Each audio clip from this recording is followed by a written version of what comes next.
to achieve a level of parity between NATO and the Warsaw Pact. This would put a cap on the runaway arms race between the two powers, but unbeknownst to the Soviet Union, greatly favored the more technologically advanced Western militaries, as the world would find out at Hey troops, welcome back to the channel. So today we're going to be reacting to why Putin really invaded Ukraine. This is a video via Infographics Show. Please go show their support, them some support. Link is in the description. We're going to get straight into it. No messing about today, troops. Oh, one thing before we do. If you want to join Patreon to see ad-free, uncensored content, link is in the description. I'll see you guys there. Let's do this. the conclusion of Desert Storm. One of the fading Soviet Union's greatest concerns as revolution swept across its western flank was that NATO would capitalize on the opportunity and expand closer to the Soviet Union's borders, something that the Soviets saw as completely unacceptable. The Soviet Union had good reason for wanting NATO to stay at arm's length. Twice in 2 world wars and many times in the centuries prior, the Soviet Union's territory was invaded by Western armies. Situated at the far end of the European plain, the approaches directly into the heart of Soviet territory were largely indefensible. The Warsaw Pact nations afforded the Soviets a shield against yet another Western invasion. On February 6, 1990, West German Foreign Minister Hans-Dietrich Genscher stated that NATO does not intend to expand its territory to the east. NATO does not intend to expand its territory to the east, but if you look at the map, you know, they have. It can't be argued that they have expanded. I mean, they're on the doorstep now, so can you sympathize with that? I mean, for that reason alone, they said they weren't going to, but they kind of have. And the new members of NATO are literally, you know, bordering Russia. So for that reason alone, I can see the frustration. I'm not sympathizing or taking any sides with anyone, but yeah, they have encroached on their borders a lot more. Is that right? Is that wrong? I don't know, guys. I'm just speaking what I see. This infamous statement would be considered a broken promise in the years to come by the new Russian nation. Yet, as many Western leaders have pointed out, it did not represent actual NATO policy. For a time, things started to look up for relations in Europe. As of July 1990, the NATO Secretary General visited Moscow in a historic first to discuss cooperation between the Soviet Union and NATO. However, the Soviet Union disintegrated soon after, and the nation of Russia was formally born from its ashes. The situation remained optimistic at first, with Russia signing official cooperation pacts with NATO. In 1994, Russia joined the Partnership for Peace program. Partnership for Peace program has brought nothing but the opposite, really, when you think about what's gone on since 94 up until the current time. We haven't really had much peace during that time with Russia and neighbouring organisations. They've wanted to expand as well. Granted, they didn't want NATO to encroach too far on their borders for obvious reasons. But, you know, Russia, ever since, has been wanting to expand themselves. So who are you with? You're either with Russia and their expansion, or you're with NATO and then encroaching on the borders of Russia to, you know, stop their expansion from happening. It's such a stupid, tricky thing when you think about it, okay? Borders, war hasn't changed too much over the past few years. We fight over the same thing. Land, territory, and natural resources. Simple as that. It hasn't changed. Signaling a warming between East and West relations. That same year, though, Russia created the Collective Security Treaty Organization, a mirror to NATO, and featuring such military and economic heavyweights as Belarus, Armenia, Kazakhstan, Kyrgyzstan, and Tajikistan. Russia was once more seeking a buffer between itself and NATO, but also to help consolidate some of the political power it lost when these former Soviet republics broke away. Despite this, though, relations between Russia and NATO continued to warm. Despite protests over the ever-expanding NATO membership to countries such as the Czech Republic and Hungary, whom Russia still considered within its own sphere of influence, however, these countries represented little threat to Russian defense, and relations became so cordial that we almost stepped into an alternate timeline altogether. The idea of Russia joining NATO itself is not as crazy as it seems. Indeed, as far back as 1990, Mikhail Gorbachev proposed to U.S. Secretary. Didn't they refuse? Weren't they given the opportunity and they refused? Or was it the other way around? They weren't given the opportunity and they wanted to. Either way, it's pretty bad if you think about it. State James Baker that the Soviet Union should join NATO. However, the situation was politically impossible, as well as logistically. NATO had a strict set of requirements for a nation to join, which included a great deal of basic human rights, as well as a democratically elected government. These conditions did not exist in the Soviet Union. Yeah, it's a fair one on that regard. You know, Democratic Republic government, they haven't got that. So, can you be part of a club if you're, you know, treating your humans within their population very, very differently? I'm not saying we live better or we have better rules or anything like that, but, you know, they do live a very, very different way. Certain rules and regulations just do not exist when we're talking about human rights. You just have to look at the front lines in Ukraine at this moment in time. The fact that they've got soldiers being granted freedom if they fight 6 to 9 months on the front lines right now is crazy. It's preposterous, okay? The fact that some of these guys are doing life sentences, and to say that the life sentence is you know, worthy of 6 months service and then you can be free, that to me doesn't make any logical sense.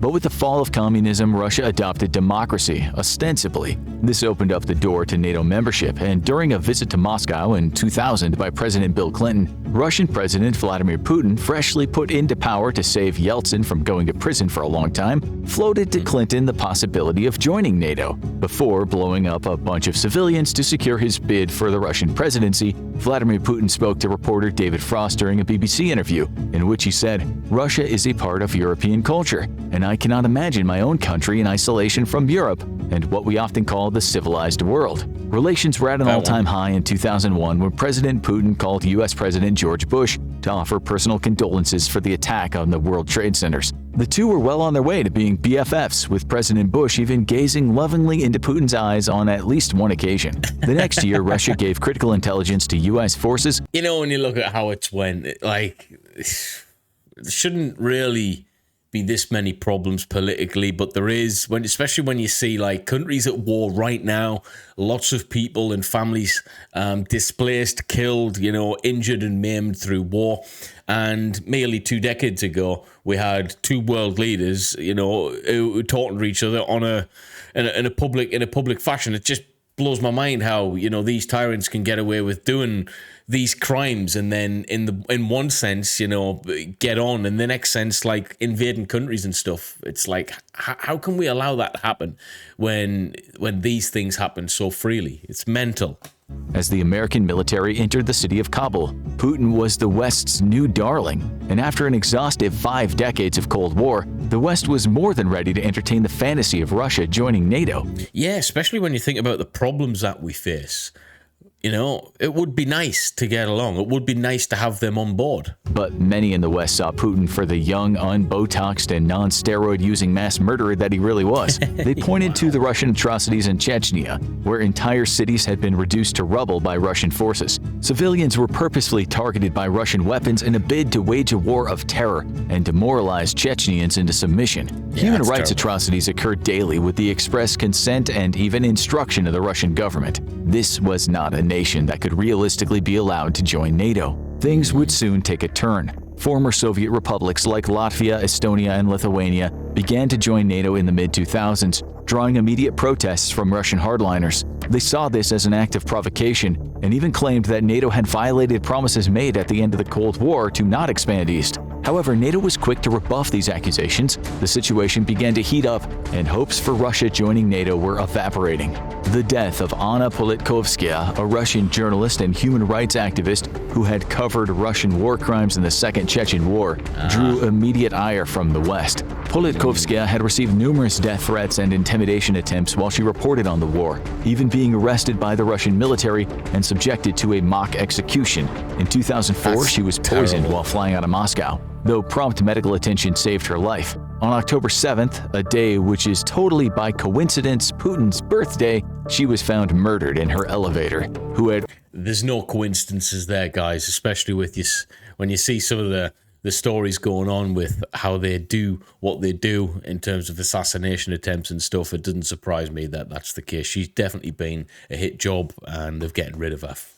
Ordered the contract killing remains a mystery to this day. No mystery, really? and prize for guessing that it was probably Putin himself. The incident opened the floodgates for revelations about the inner workings of Russia, where violence and intimidation against journalists, political dissidents, and those who challenged Putin's power were as common as they had been during the Soviet Union's days. Some wrote this off as Russophobia, though the truth would continue to leak out of the country due to even more high-profile assassinations and mysterious disappearances. Russia simply did not have the right values for NATO. In March 2009, the Polish foreign minister tried to revive the dream of real peace in Europe, suggesting that Russia join NATO. The Russian NATO envoy responded that Russia had not ruled it out as a future possibility, but right now preferred to merely cooperate. Russia had dreams of being a major influential power on the world stage, and it was unbecoming of Russia to thus join a coalition of powers it deemed to be equivalent or lesser to itself, but certainly not greater. By the mid-2010s, the dream had disappeared entirely. Putin had turned his back on the West and denounced Western liberal values.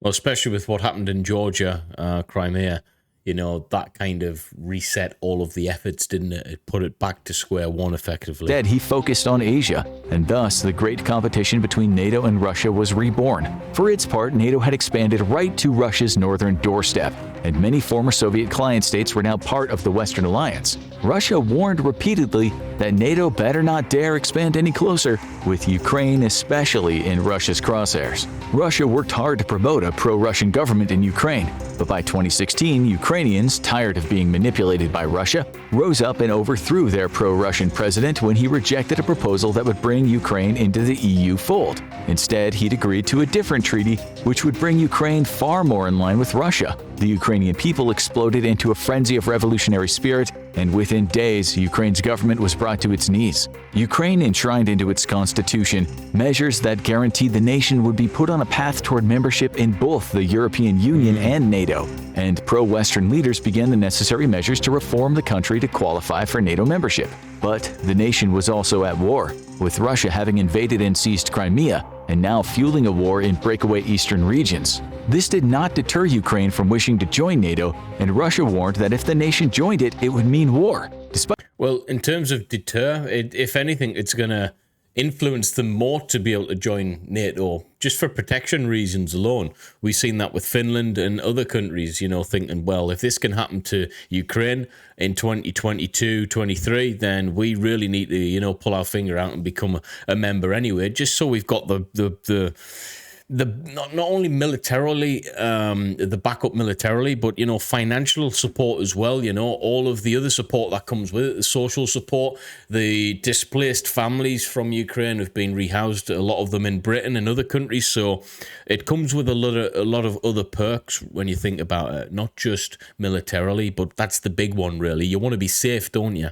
Despite this, NATO refused to throw out the possibility of Ukraine joining, and even directly sent personnel to train Ukrainian troops while providing low levels of military aid. In a very real way, Russia's invasion of Ukraine is at least partly NATO's fault. It was the inevitable conclusion to Ukraine's increasing desire for membership in the Western institutions, while it created distance between itself and Russia. This was a real hard red line for Russia that every NATO member was aware of, and yet the organization did nothing to preclude Ukraine joining and thus lowering tensions. Putin would go on to use this as justification to blame the West for his invasion. However, NATO is an alliance of the willing, which champions the values of liberal democracies. Therefore, while NATO could have assured Russia that Ukraine wouldn't join NATO, that would run in direct contrast to its values of self-determination for each nation. At the end of the day, Putin, and only Putin, is truly to blame for his catastrophic invasion. Now, go.